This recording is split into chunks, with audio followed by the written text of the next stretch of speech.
জন্য ইক্তেদা করা খুব গুরুত্বপূর্ণ বিষয়।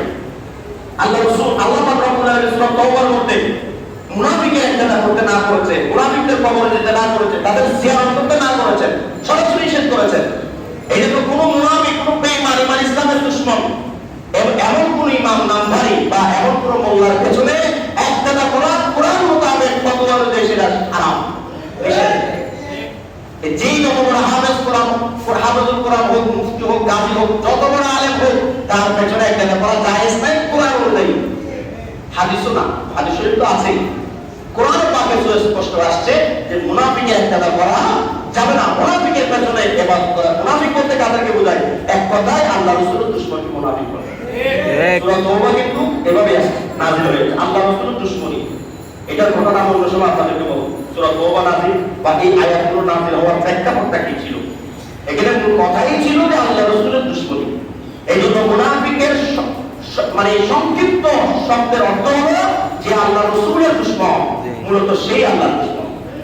সাবধান, এই জন্য রাসূলের দুশমন, আল্লাহ রাসূলের দুশমন, আল্লাহ রাসূলের সাথে বেয়াদবি করে এবং আল্লাহ রাসূলের আদর্শের সাথে আল্লাহ রাসূল খোলাফায়ে রাশিদিন, সাহাবায়ে কেরাম, আইম্মায়ে কেরাম, আউলিয়া কেরামের সাথে বেয়াদবি করে এই ধরনের কোন ব্যক্তি, কোন ইমামের পেছনে ইক্তেদা করা জায়েজ নাই। এই কোরআনের আয়াত দিয়ে ইমামগণ ফতোয়া জারি করেছেন। ফতোয়া এর সামনে কত স্পষ্টভাবে ফতোয়া লেখা হয়েছে। এটা আজকের কিতাব নয়, এটা হাজার বছর মানে 700-800 বছর আগের কিতাব।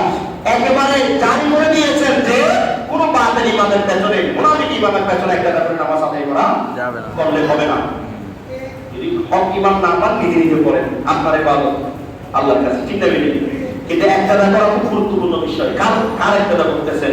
এই জন্য আমরা স্বাভাবিক একজন ইমামও যদি অপরিপক্ক হয়, পরিশুদ্ধ না হয়, তার পেছনে ইক্তেদা করি না। আর আমরা আল্লাহ পাক রব্বুল আলামিন যাদেরকে পুরো পবিত্র করে দিয়েছেন, যাদের মধ্যে কোনো নাপাকি নাই, আল্লাহ রাসূলও তাদেরকে সাফাই করে দিয়েছেন। আমার আহলে রাসূলের উপর কোনো নাপাকি নাই। জাহিরি নাপাকি, বাতিনি নাপাকি মানে প্রকাশ্য অপ্রকাশ্য কোনো ত্রুটি বিচ্যুতি নাই। তাদেরকে অনুসরণের জন্য আল্লাহ আমাদেরকে বলতেছেন, আল্লাহ রাসূল আমাদেরকে বলতেছেন, তাদেরকে তোমরা অনুসরণ করো। সুবহানাল্লাহ। তাদের পথে গেলে নাজাত, তাদের বিরুদ্ধে গেলে, তাদের বিপক্ষে দাঁড়ালে ধ্বংস। কাফেররা তাদের বিপক্ষে দাঁড়িয়ে কি নাজাত পেয়েছে না ধ্বংস হয়েছে? বলেন না, নাজাত পেয়েছে না ধ্বংস হয়েছে? এখন একটা চিরসত্য কথা বলি যে কাফেরদেরকে যারা এই যুগেও এসে ভালোবাসে, অনেকে কিন্তু আছে, কাফেরের কিন্তু দল আছে কি নাই? এই উগ্রবাদী জঙ্গিদল, মারামারি, হানাহানি, মাও কাকু, এটা করো সেটা করো, আমার মতের সাথে না মিললে কেটে ফেলো, মেরে ফেলো, লাশ পুড়িয়ে মেরে ফেলো,